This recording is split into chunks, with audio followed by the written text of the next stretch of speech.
Eh, lo berdua ngapain sih ngikutin gua mulu? Gua tuh capek, gua udah syuting, gua nyanyi, masih lo ikutin aja. Ngapain sih?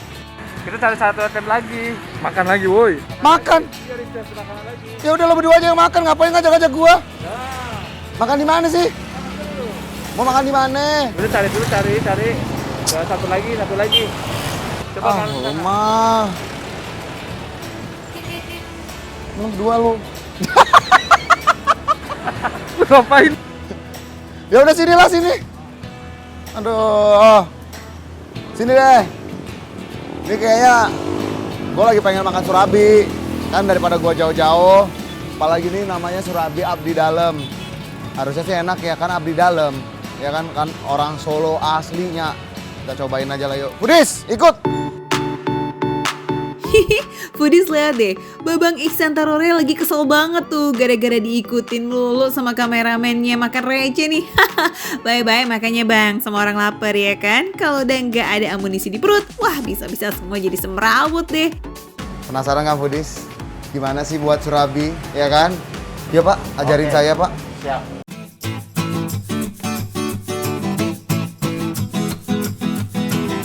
Foodies pasti udah akrab kan sama yang namanya jajanan serabi Solo?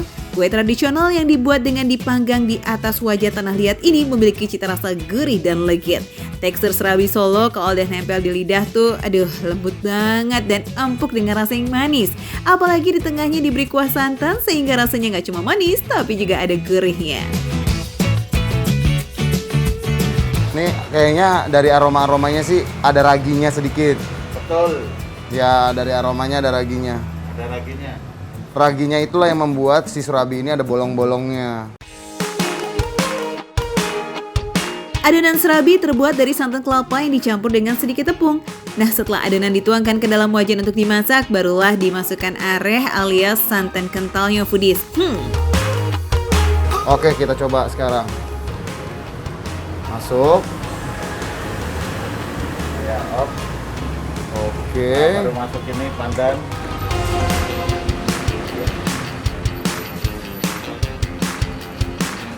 Oke gini caranya membuat dia ada rasa-rasanya. Serabinya sih boleh tradisional, tapi kalau soal topping, beragam banget loh. Ada pilihan keju, biskuit coklat, meses, nangka, durian, dan juga pandan. Ngomong-ngomong Ihsan udah jago tuh kayaknya masak serabinya. Habis dituang adonan, jangan lupa ditutup ya wajannya, biar serabinya cepet matang. Iya konco neng tisik gembira, alerap-lerap banyune segara. Anglia numpak prau layar, ing dina Minggu mangan serabi abdi. Nggak sampai 5 menit serabinya udah mateng loh Foodies. Ada tips juga nih buat angkat serabi dari wajan biar nggak sobek. Caranya, putar biar semuanya terlepas, lalu angkat deh. Nah, bila serabi Bandungnya dimakan langsung, serabi Solo ini disajikan dengan cara digulung, lalu dibungkus dengan daun pisang. Tujuannya agar aroma dan kualitas rasa tetap terjaga. Nah, jajanannya udah siap, giliran racik yang bisa bikin hangat perut. Yuk. Bikin apa ini, San? Mau bikin ronde, bukan rondo. Beda. Kalau ronde itu enak diminum. Kalau rondo yang ngono kuing. Cocok banget nih minum udang ronde pas musim penghujan kayak begini. Udang atau minuman hangat yang berisi adonan tepung ketan yang diberi gula, kemudian dibulatkan Foodies dan diisi dengan kacang tanah. Lanjut disiram dengan kuah jahe yang bening dengan cita rasa yang manis dan pedas. Kan gue bilang tadi gue capek, gue udah syuting. Sekarang gue masaknya udah, masa gue lagi yang makan? Gue makan sendiri nih. Iyalah, setengah-setengah kerjanya. Banyak. Ya nanti reporter gue yang Ya udah bener ya. Iya. Mantul banget ya Foodies, menikmati serabi Solo ditemani udang ronde yang masih panas. Komplit bingit.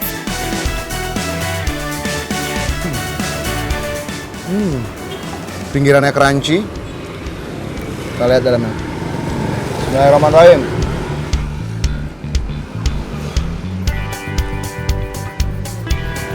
Kalau pengen makan surabi Nggak usah jauh-jauh ke Solo. Ini enak banget ngilangin rasa kangen sama surabi Solo yang enak banget itu. Wah, ini sih pancen enak tenan. Serabinya lembut pakai banget dan gurihnya beneran meresap di setiap gigitan. Lazis. Rasa original udah dicobain, sip giliran varian yang lain ya. Ini enak banget. Beneran. Nggak bohong, ini enak. Semua rasa serabinya enak banget foodies. Mau dipakein topping apa aja kayaknya pas banget rasanya di mulut. Hah? Orang lagi dimakan, lagi di review, tangan dia udah mau main ambil-ambil aja. Sabar. Kan udah gue bilang, jatah lu bekas gua bang. Jangan main ambil-ambil aja, mendekat-mendekat, diam-diam lo. Tahu-tahu mau main ambil aja. Sembarangan. Gue minum dulu rondenya. Gangguin gua aja lo. Gitu deh, kalau ada makanan enak ya kan, emang bikin lupa sama yang lain. Maunya dinikmatin sendiri aja. Tapi ini enak, serius, gak bohong. Jahenya tuh pas rasanya, nggak manis gimana-gimana gitu. Pedesnya enak. Ya jahenya kayaknya bener-bener jahe murni. Ini jahenya jahe merah ya Pak? Ya, ada campuran jahe merahnya juga. Ada campuran jahe merahnya juga, makanya pedesnya berasa. Nih. Kenikmatan makan serabi semakin terasa endulita banget karena ditutup dengan kehangatan si wedang ronde. Mau.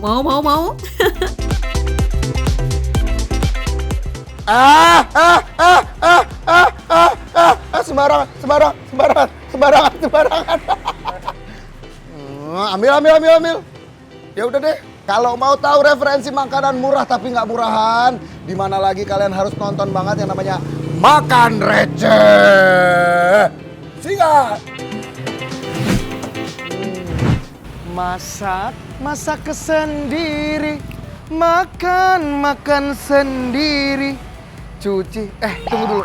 Hai foodies.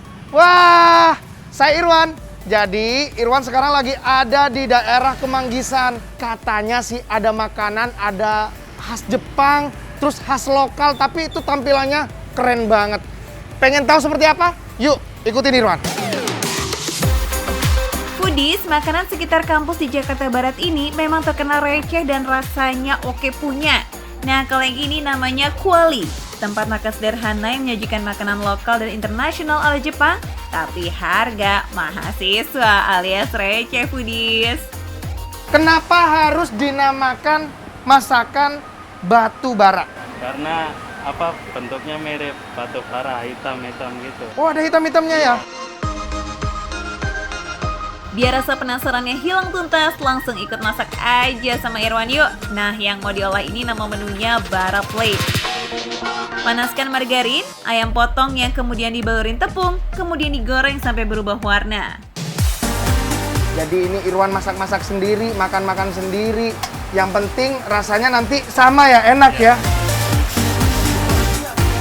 Next, lanjut tambahin saus, kecap, terus aduk-aduk sampai tercampur rata.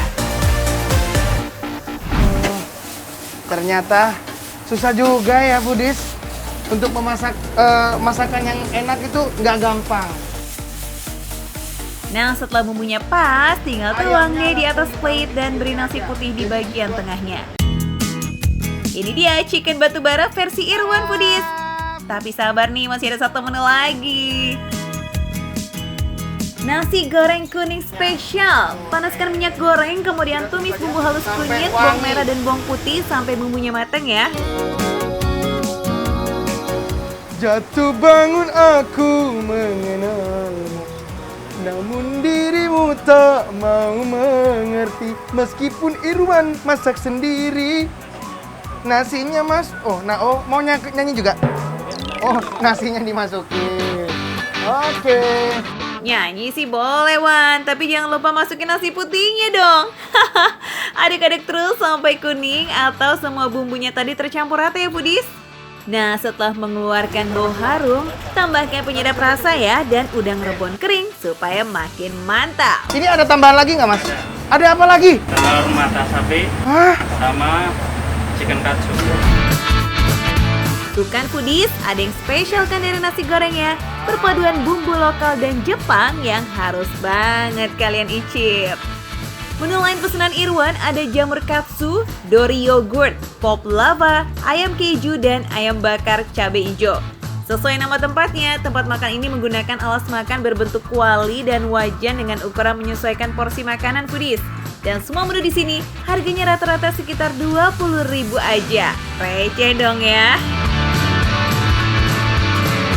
Yuk Wan, semuanya kayak udah siap nih buat disantap, kuy.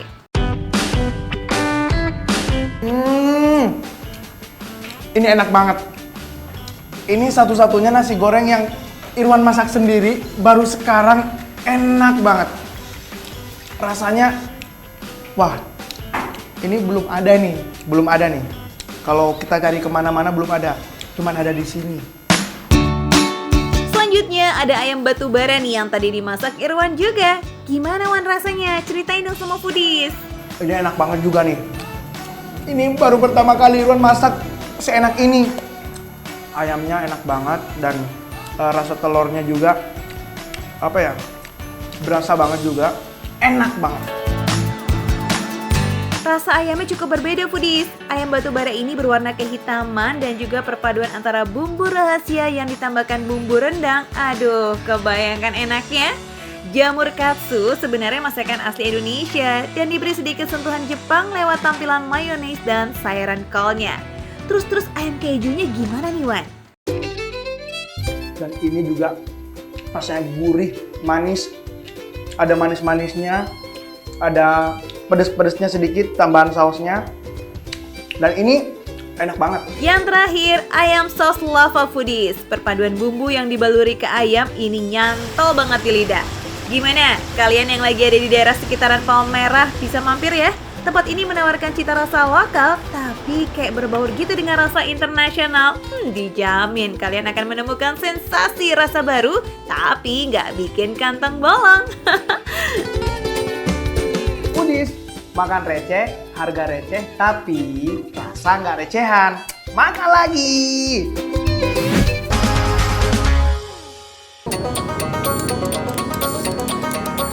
Waduh, kenapa cuy? Hah? Ada-ada aja sih, lu servis enggak nih? Aduh, ya ini masih pasti lama nih.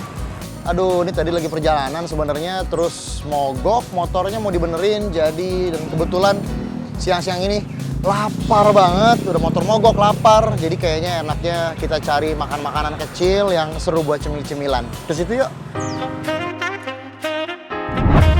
Wah foodies, ada yang kesel nih gara-gara motornya mogok. Tapi nggak apa-apa deh, biarin aja motor mogok. Yang penting hasrat jajan jangan sampai ikutan mogok ya. Kiyosen Alatas nih foodies, nggak bisa lanjut jalan-jalan ya. Malah bisa ngajakin foodies cari camilan enak di sekitaran sini. Ya udah kuy, kita ikutin ya. Nih kue Samir aslinya mana sih mas? Aslinya Pekalongan. Aslinya Pekalongan tuh foodies, jadi kue Samir tuh aslinya dari Pekalongan.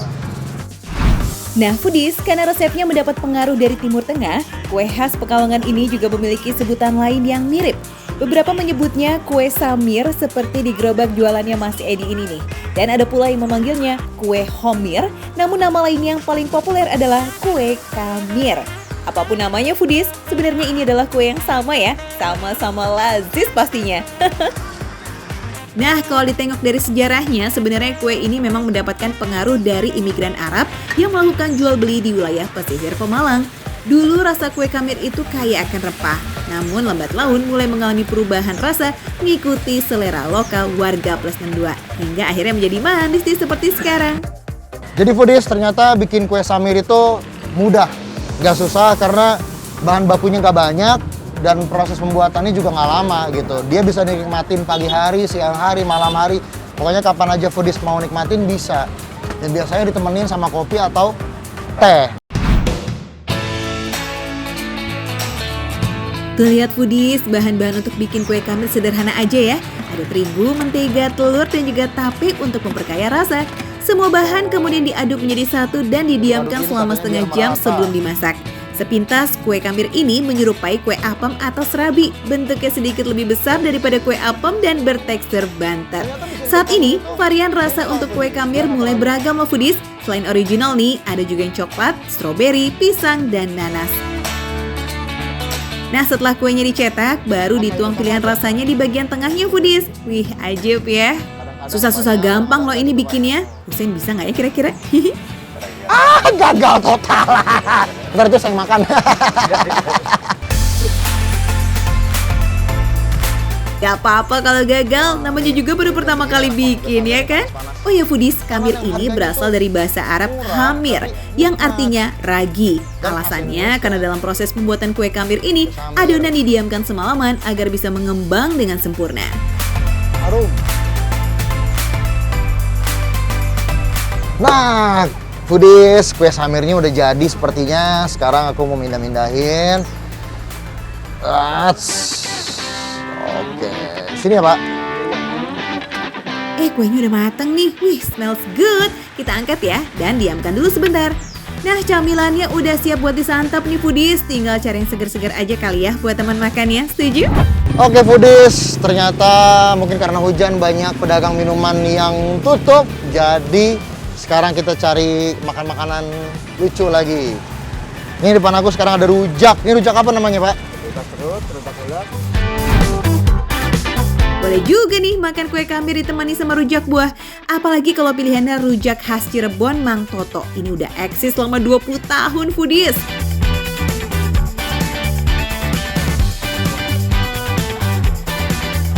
Nah foodies, salah satu kunci kelezatan rujak ada pada irisan pisang batunya nih. Soalnya bisa memberi sensasi rasa cepat renyah dan bisa mencegah sakit perut juga. Udah jadi kan, buahnya banyak, segar-segar, variannya banyak. Sekarang kita coba nikmatin rujak Cirebon ini dengan kue samir asli Pekalongan. Yuk. Foodies, rujaknya udah siap loh. Aduh, ini bikin ngiler banget ya. Jadi makin gak sabar nih buat icip-icip. Tapi jangan lupa sama kue kamirnya ya, oke? Ini adalah kue samir pisang tuh ya. Enaknya kue samir tuh yang kayak gini, dia disajiin hangat, terus juga buahnya tuh berasa gitu, nggak pelit sama toppingnya. Tapi ini bukan topping sih, di dalam. Kue kamirnya enak banget, lembut abis, adonannya pas dan lumer di mulut. Enak deh, soalnya dia pakai coklatnya tadi pas kita lihat dia bikin. Coklatnya tuh bukan pakai powder gitu, bukan pakai bumbu, tapi pakai coklat kayak selai gitu. Jadi ketika dimasak dia cair banget. Nah, karena ada isian buat penambah rasa, kelezatan kue kamir ini jadi makin berkali-kali lipat. Jadi pengen nambah lagi dan lagi deh pokoknya. Ngomong-ngomong, rujak buahnya jangan sampai dicuekin tuh. Aku nggak nemuin ada satupun buah yang belum matang atau kematangan. Semuanya enak, terus sampai pengen ngunyah terus bawaannya. Tuh kan foodies, rujaknya benar-benar enak. Racikan bumbunya itu manjain lidah banget. Ada rasa manis, pedas, dan renyah secara sekaligus. Cocok banget dicocol dengan buah segarnya. Nah, kalau rujak serutnya gimana tuh? Nasi asamnya pas, gula jawanya juga pas.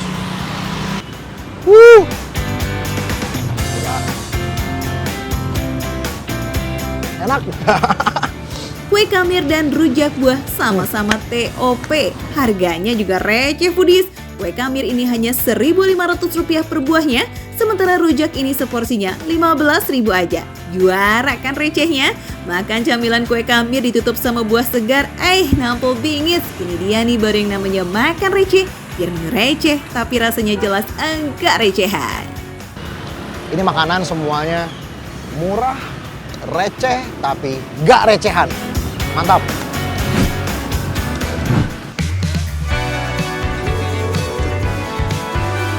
Sore foodies, kita icip-icip yuk bareng makan receh lagi. Kali ini sama Reza Herlambang. Jadi dibakar terus dikasih topping-topping gitu. Nah, ini Iya, foodies. betul. Lihat tuh. Ini jadi proses Dia lagi dipotong-potong. sudah dibakar gitu kan. Itu nanti diisi rempah-rempah. Diisi Serai, rempah-rempah. Iya, betul. Serai, jahe. Wah, berarti ini emang cocok banget foodies untuk situasi pandemi gini. Iya, betul. Hati-hati, harus pakai sarung tangan kain yang tebal ya, karena kelapanya ini benar-benar panas setelah dibakar berjam-jam.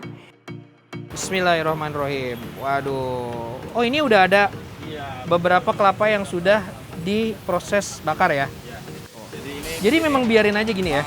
Jadi ini nanti setelah ini api Oke. keluar, Oke. ditutup, ini kan nanti akan Oke. mati apinya. Jadi Oke. hanya bara aja yang di dalam ini. Nah, foodies, jadi ini adalah proses kelapa yang tadi udah kita pilih, yang banyak dagingnya, betul Pak Ruli ya? Betul, ya. Kita masukkan di dalam tengku ini, prosesnya kurang lebih hampir 3 jam. Sejak buka awal tahun 2020, rumah kelapa ini nyaris sold out kelapa bakarnya setiap hari. Keren ya, ini nih bisnis keren yang bisa bertahan di masa pandemi. Hebat. Memang sih di awal pandemi terjadi penurunan penjualan, tapi lihat sekarang yang datang nggak pernah sepi. Mantul. Waduh. Lihat foodies. Tuh lihat. Ini kalau foodies bisa lihat dari dekat, ini mendidih banget, panas banget ya. Jujur saya baru pertama kali nih lihat kelapa dibakar. Jadi I really want to taste that. Ya. Oke. Jago loh dia bahasa Inggris nih. Foodies tentu akrab dong ya dengan berbagai jenis rempah yang sering kita temui di dapur. Cara membuatnya juga tidak sulit, cuma perlu menyampurkan air kelapa dengan berbagai rempah yang ada. Ini apa sih yang lagi diulek nih apa nih? Ini jahe. Oh, ini satu jahe. rempah terbaik juga di Indonesia. Betul. Kita gunakan jahe. Boleh. Oke, ditumbuk atau diulek sama lah ya. Betul. Jadi foodies, ini saya lagi proses ini jahe. Harus halus banget atau Nggak terlalu halus pun nggak apa-apa. segini cukup? Cukup. Nah, foodies, lihat saya habis ngulek jahe. Enak banget ya kelihatannya. Lazis, kelapa bakar rempah terdiri dari jahe yang sudah diulek, peserai, kapulaga, cengkeh, kayu manis, dan kembang lawang. Mantep nih sehatnya, pol-polan ya. Kelapa bakar ini memang sehat banget nih foodies sepertinya karena terdiri dari rempah-rempah, madu. Jadi kayaknya memang cocok. Cukup? Cukup. Situasi pandemi saat ini kita meminum atau memakan makanan yang sehat gini. Betul. Cocok. Bisa request isi puding kelapanya foodies. Kita lihat ya, apa aja nih yang Resa pilih. Pertama ada buah apel, lalu mangga, melon, kiwi, anggur, kelengkeng, nanas, dan jeruk. Wah, banyak banget. Selain itu ditambah juga dengan selasi dan tambahan air jelly. Air jelly ini juga merupakan sari kelapa nih foodies, supaya rasa kelapanya tidak hilang ketika bercampur dengan buah-buahan yang lain.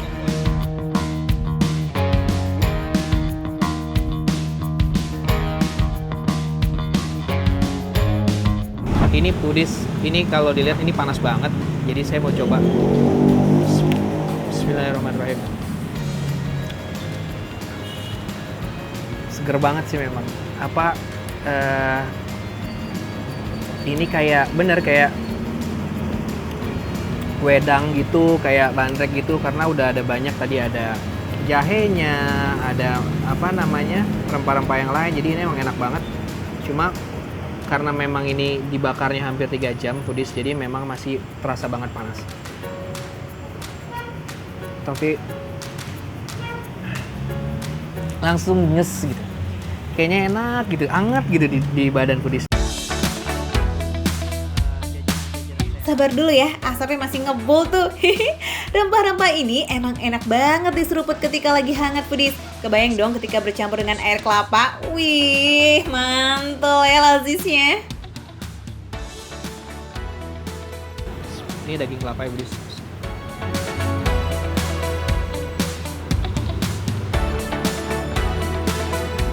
Enak banget, seger banget. Agak panas tapi seger banget. Hati-hati ya foodies, air kelapa yang masih panas ini bisa bertahan selama 30 menit. Jadi harus diminum pelan-pelan. Ini ada namanya puding kelapa. Kalau foodies lihat ini bentuknya seperti ini. Tuh, cakep banget loh. Kayaknya sayang gitu kalau buat dimakan, tapi ini menggugah selera. Bismillahirrahmanirrahim. Nah ini sebelum disajikan, tadi yang aku pilih buah-buahnya itu toppingnya ternyata ini kita masukkan dulu ke kulkas pendingin supaya jadi lebih padat gitu jadinya. Bismillahirrahmanirrahim.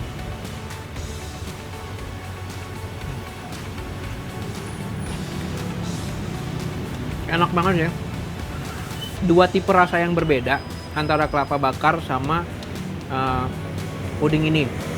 Jadi kedua-duanya ini memang recommended banget, cocok banget.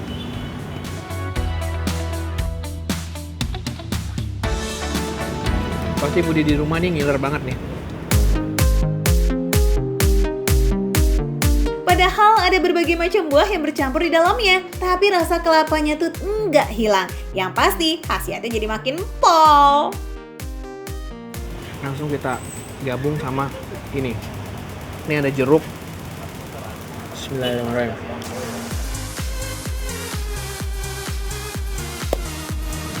Enak banget. Good taste banget, Budis.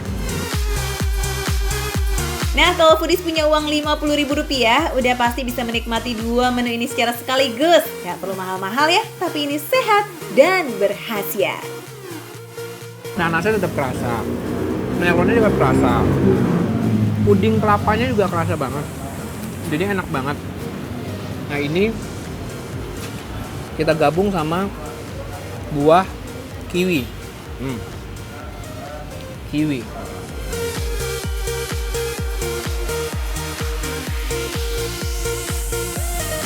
Enak banget, Budis. Wah, tunggu apa lagi? Langsung pesen aja ya Foodies. Hati-hati kehabisan. Ternyata bukan cuma dua menu tadi nih yang akan menemani Resa sore hari ini. Lihat tuh Foodies, menu apa yang datang berikutnya. Tuh, luar biasa. Kita coba ya.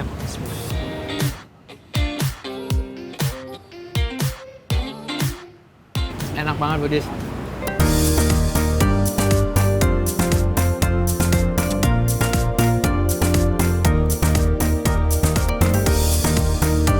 Kira-kira berapa sih harga sop durian ya? Tentunya rekomendasi dari Makan Receh nggak pernah mahal ya Foodies. Budis, es durian ini harganya cuma 16.000. Kalau buat saya, 16.000 itu termasuk harga murah karena duriannya juga bener-bener asli durian. Terus juga ada buahnya lagi, ada alpukat juga, plus ada kejunya juga, ada irisan keju juga. Jadi aku rasa ini worth it. Makan receh, harga receh, rasanya nggak receh.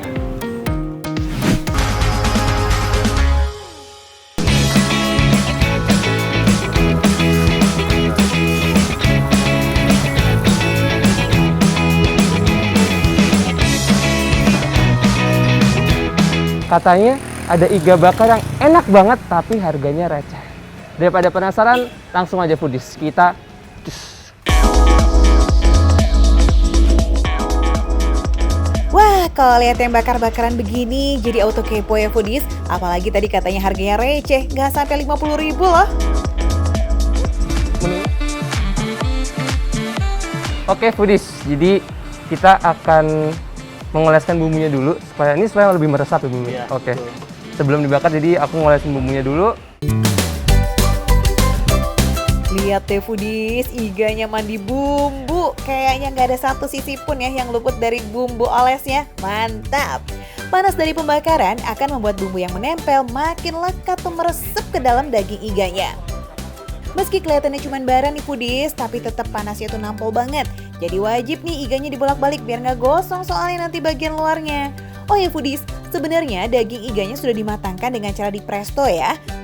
So, bakar-bakarnya cukup 5-7 menit aja. Padahal saya ini pakai masker loh Foodies, cuman aromanya tuh sudah nusuk ke hidung. Jadi saya super duper penasaran banget nih rasanya seperti apa. Bumbu yang dioles ke iga adalah bumbu manis. Kebayang dong cita rasa manis-manis sedapnya, ditambah aroma smokinya yang Foodies nih kalau kalian di sini pasti udah auto lapar.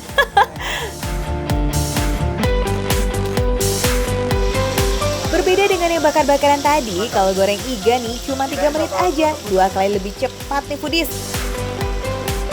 Oh iya, bumbu iga goreng beda dengan bumbu iga bakar. Iga goreng menggunakan bumbu dengan cita rasa gurih, sementara iga bakar dioles dengan bumbu yang manis. So, nggak boleh ketuker tuh ya. Wadaw, meletup. Oke, meletup Foodies. Ini udah mulai berwarna apa nih ya? Coklat. Jadi sepertinya bentar lagi bakal matang. Karena nggak cuma iga bakar nih sama iga goreng yang bakalan kita icip foodies, ada juga nasi kebuli yang jadi teman santap mantap kita kali ini. Oh iya, yang segar-segar berkuah juga ada loh, sop iga yang super lazis. Absen dulu ya foodies, iga bakarnya cakep tuh dikasih 2 pilihan sambal. Iga gorengnya juga bikin ngiler karena ada sambal penyetnya. Nah, kalau sop iganya masih ngebul-ngebul nih, tandanya masih anget nih foodies. Artinya ini sangat-sangat disarankan buat langsung disantap selagi hangat. Mari kicip. Duh, yang iga bakarnya bakar sendiri, semangat banget sih icipnya. Jadi gimana nih iga bakar hasil bakaran sendiri? Enak gak? Oh ya, sambalnya jangan dianggurin dong. Mau yang pedas atau yang manis? Cocol aja.